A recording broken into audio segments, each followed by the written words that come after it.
What's good, guys? It's Joseph, and today I'm going to show you how to make any kind of logo 3D inside of After Effects. No third-party plugins, just straight After Effects. This could be any kind of logo you want. We're going to be using the Cinema 4D render engine, and so we can use a logo like mine right here. This is a mascot style logo, or you can just use one that's kind of like, you know, a straight vector style where it's just like a shape. That'll probably be really easy with the method we're gonna do, but you can make anything you want 3D. It could be, it can even be an animation where if you're modeling like a phone or something. So let's go ahead and get started in After Effects. But before we do that, if you could just make sure leave a like on the video, subscribe. This is gonna be a little bit longer than I would want my normal videos to be, but this is a very not advanced, but like it's a very time-consuming and tedious technique. So let's go ahead and get started. I'm going to try not to rush through, but I know there's going to be a lot that goes into this, so you can kind of see the project. I'm going to go ahead and make a new composition. I'm going to go 1080 by 1080. You can do whatever you want with this, though. If we have time at the end, I'll show you how to do a little animation with it, but for this video, the main purpose is to just show you how to get your logo and make it 3D, no matter what type of logo it is.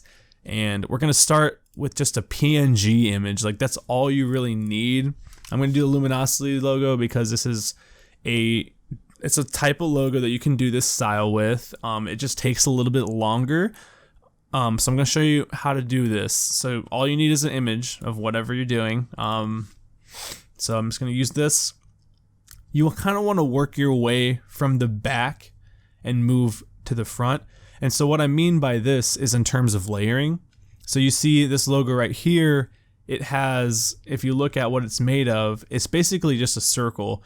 And there's three main circles here. There's one that is this light blue color, and then it goes into this dark navy blue. And then right here is a white circle. So I got this centered up. I'm just gonna select this layer right here and then go to my align tab and just make sure it's all in the center. First thing I'm going to do, I'm going to go into my shape tools. I'm going to click ellipse. Make sure nothing's selected down here, because if you have this layer selected and then you try to draw a circle on it, it's going to make a mask, and that's not what you want. You just want to make a shape layer, because we're going to be using the render engine, the Cinema 4D render engine. So now nothing's selected. I'm just going to draw a circle. Hold shift, and you can make it as big as you want. I am going to unselect it for a second, and I'm going to select it again. I have the motion 3, so basically these little circles right here, I can put the anchor point wherever I want. If you don't have this, what you're going to want to do is go to your circle. There is a pan behind anchor point tool. You're going to want to click on that, and then you're going to want to click on the anchor point, hold control, and you can snap it right to the middle of the geometry. And so with that, you can select the layer, go to your align tab. By the way, if you don't see the align tab, you want to go ahead and go into window. It's going to be the first option there. So you want to open that up. With the layer selected, you can center this, and then I can have this selected, press S on my keyboard to bring up the scale, and then I can scale it up to make it about as big as the whole thing. It does not have to be perfect. It doesn't have to align with this perfectly, because we're just gonna kind of go by, it doesn't have, like, we're just kind of gonna play it by ear and just kind of eyeball it. I might make it a little bit bigger so I can give myself a little bit more room to work with. So that's perfect. If you want it to be like 100% lined up, you can do that. Just kind of center it like this. And there you go. But it doesn't really matter. I'm going to put this image on top, and then I'm going to press T on my keyboard and put the opacity down to about 50 so I can kind of see what I'm doing. There we go. Well, I guess it doesn't really matter. I'll leave it at 100. So I got the circle here. That's good. Before I go forward, I'm going to make this a little lower resolution so my computer doesn't die. Okay. So now we got the back circle, and what you're gonna want to do, you want to be really organized with this. So I have this layer selected. You want to press enter on your keyboard so you can name it. So I'm gonna do like back circle or whatever. And so you want to do this for every shape that you see in here. So I'm going to put this at full. So like say I got another circle, I'm going to duplicate this by pressing Control D. Now I have another circle, I'm going to press S on my keyboard and scale it down to where it's about basically the same size as like kind of like the in-between here.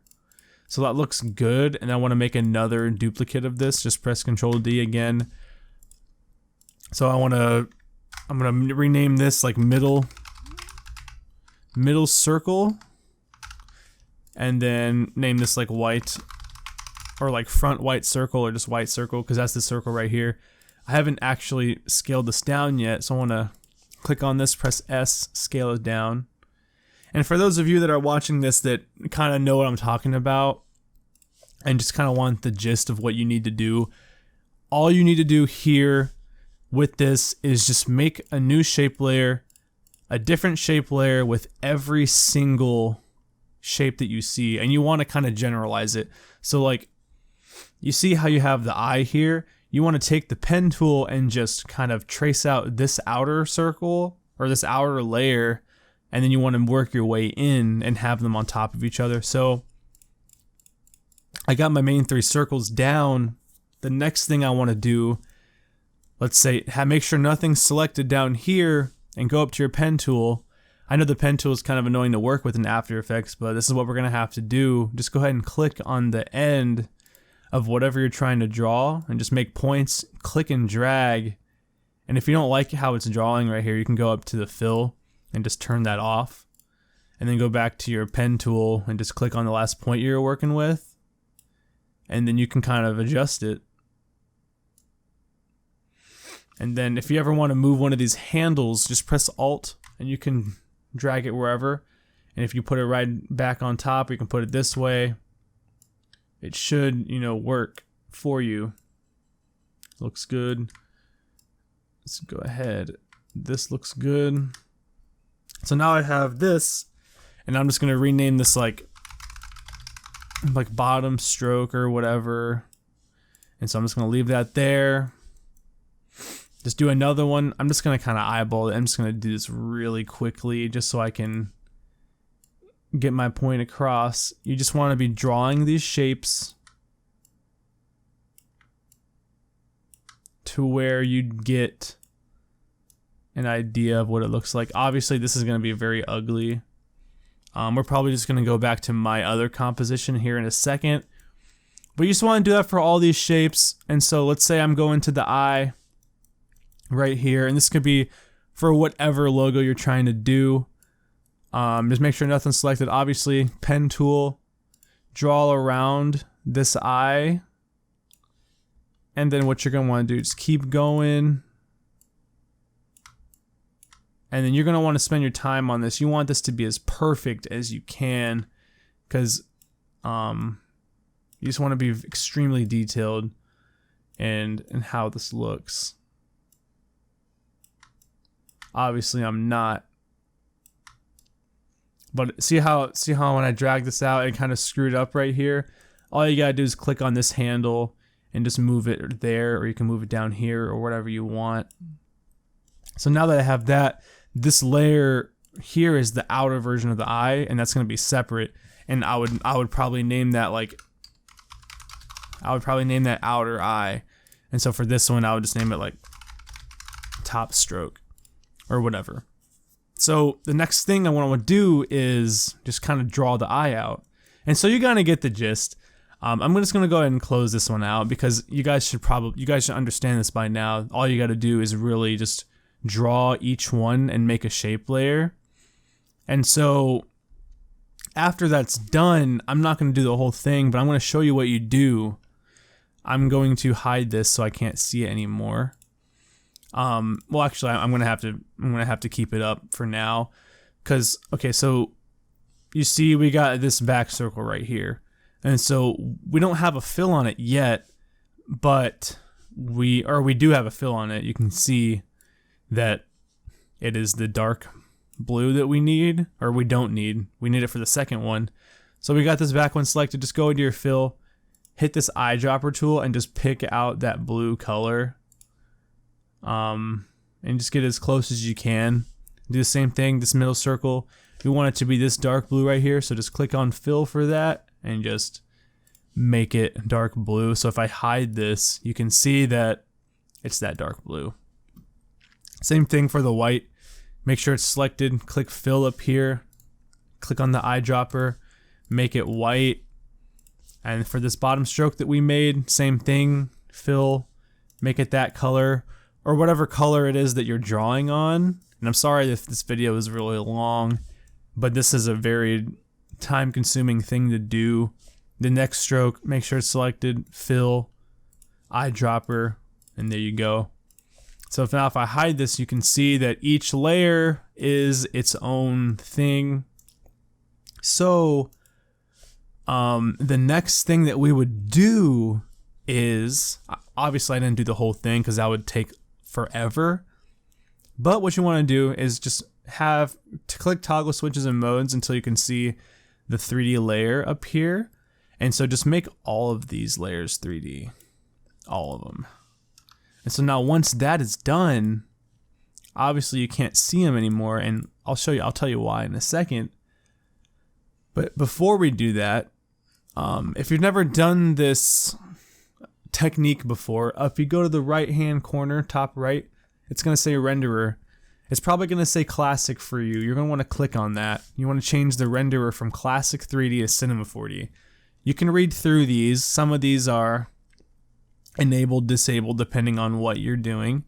But make sure this is cinema 4D, and this is important because if we go here to the outer eye and we go down, we have two different options here. Geometry and material. You can open up geometry, and then you can change extrusion depth. And so to show you what I mean, I made the extrusion depth about 895. I'll go about 80. That's what I did for the other one. If I go to a left-hand view, this is that layer that we're talking about. And you can kind of see there's some extrusion there, and it's 3D. So I'll go back to active camera. I'm actually going to make a new camera. You're going to want to make a new camera here. So now we got that. But we can't see anything, and so that's weird, isn't it? So you're going to want to go to your whatever layers that are on top. Just press P on your keyboard, and you're going to want to bring it forward in Z space until it's like actually visible. And so let's see.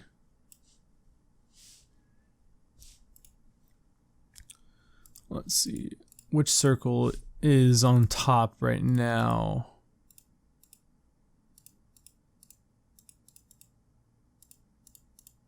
All right.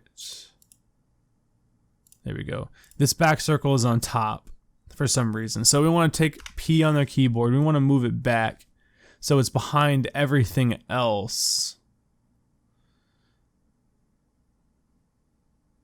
There we go. There we go. And so you want to make sure you place it perfectly, and then move middle circle, press P on your keyboard. You want to move this around as well. There we go. Now our logo is starting to come back. So basically, you just want to change the position of each of these so you can start to see everything that you've already created. So there we go. And then the outer eye right here, I'm just going to go ahead and bring it forward. I don't think I put a fill on this, but I know it is this dark color. Okay. So that's it. That's really it. The next thing that you do here is I would go ahead and go in all of these and put whatever geometry you want it to be. I feel like 80 is a good value, but obviously if you want it to be more 3D, then you'd want this value to be higher, right? So I'm going literally just open up whatever layer you're on. I'm on top stroke here. Open up geometry options, put the extrusion depth. I'm going to do 80 for each of these. So go here, I'm going to go 80. And then for the next one, I'm going to go 80. And then for the next one, I'm going to go 80 again. And you get the picture. Each one of these is going to have an extrusion of 80.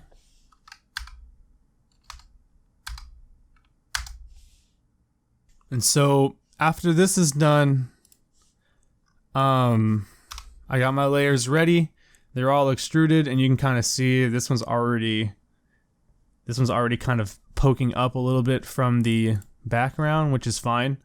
So something that you'll want to do is, so say I'm working with the outer eye right here, so this shape right here. If I press P on my keyboard and I move around the position, so if I move it back to where it's basically flat with this,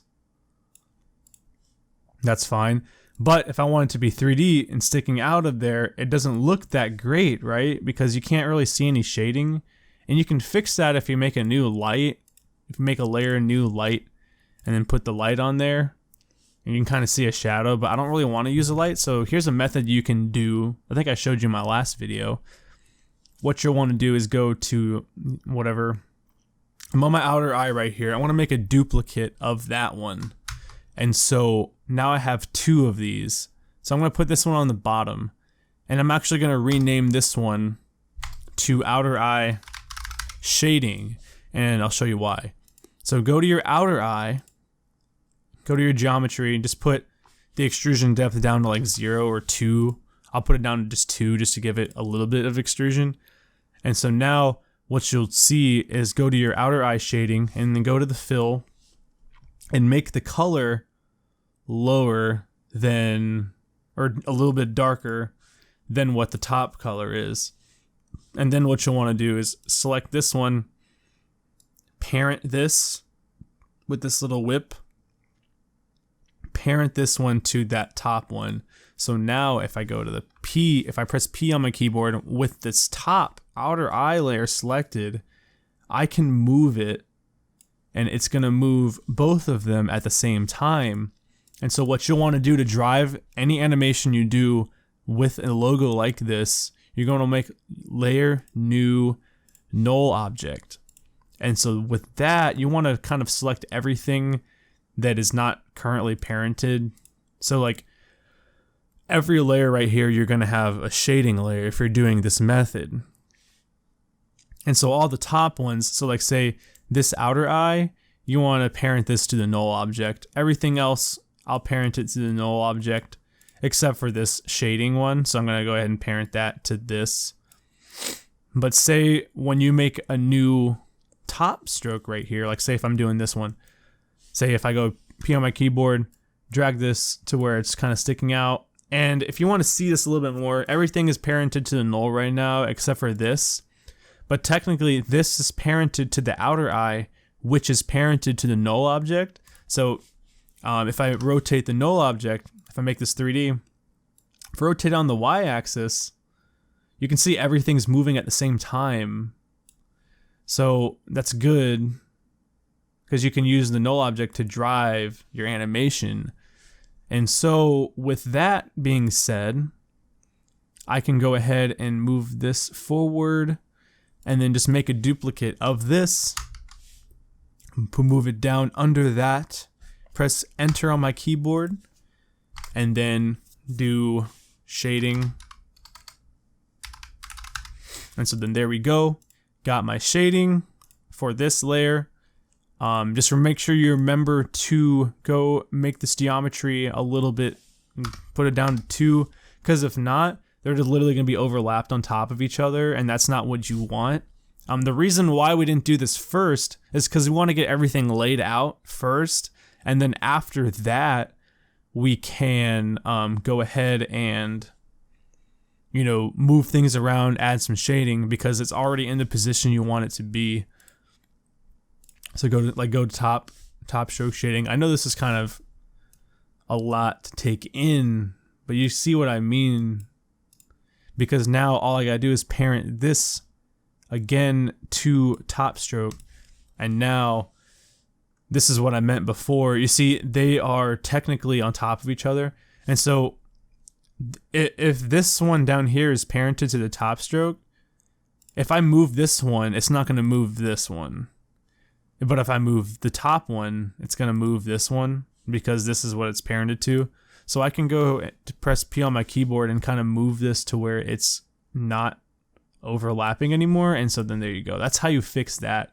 If you ever see how it was all like on top of each other. And I went a little bit too far. You can kind of see right there. So I want to go ahead and move it back to where it's not. And so this will be too far, but I'm not going to go ahead and fix it, but it looks fine how it is. And so that's how you do that. That's how you model it. And so I'm going to go ahead and exit out of this one and just kind of show you what I've done here with every single one. I'll have you take a look at my composition. Everything's named. I actually went and did every shape. What you're going to want to do after you get all the shading and everything, you can kind of see this is my null object right here that is driving the animation. I have if I press U on my keyboard and look at my keyframes, you can see that I have a scale and it's rotating and it's all in this one layer. It's because everything down here is being driven by the null, even though not all of the layers are parented to it, just the main ones. And not even, only a few of them are, because a lot of them I had them parented to this white circle right here, so I can move the white circle and everything else is moving with it. So it's just, you kind of want to layer it that way, and you want to be really smart about how you do this. So if I'm looking at, you can kind of see my layers are different colors. So these are all the dark blues in here are my top layers where it is not shaded. And so all my shadings, I made them a different color just so I can kind of separate them in my mind and so I can actually see what I'm doing.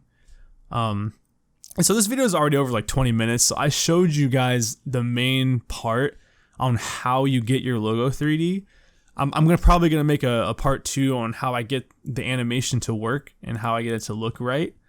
I'll just quickly explain it if you're still here. I'm gonna go ahead and press U on my keyboard. You can see everything.